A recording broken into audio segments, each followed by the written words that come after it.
প্রত্যেকটা school college থেকে আমরা ইন্টেলিজেন্ট ছেলে বের করি, নলেজেবল ছেলে বের করি, hard working, efficient, discipline, smart, successful এবং লিডার তৈরি করি সব।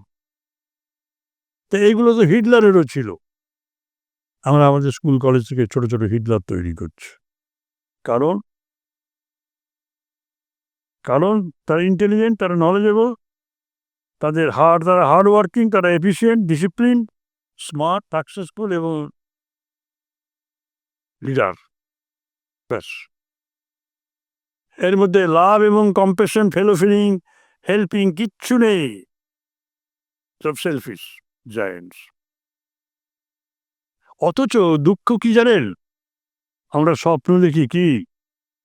আমরা স্বপ্ন দেখি যে আমাদের সমাজ হবে নন ভায়োলেন্ট, পিসফুল, কোঅপারেটিভ এবং হারমোনিয়াস। কিন্তু প্রত্যেকটা ইন্ডিভিজুয়াল আবার তৈরি করছি আমাদের স্কুল থেকে, কলেজ থেকে self centred, aggressive, ambitious, greedy এবং কম্পিটিটিভ। সেলফিশনেসটাকে আগে বের করতে হবে। You have to feel for others.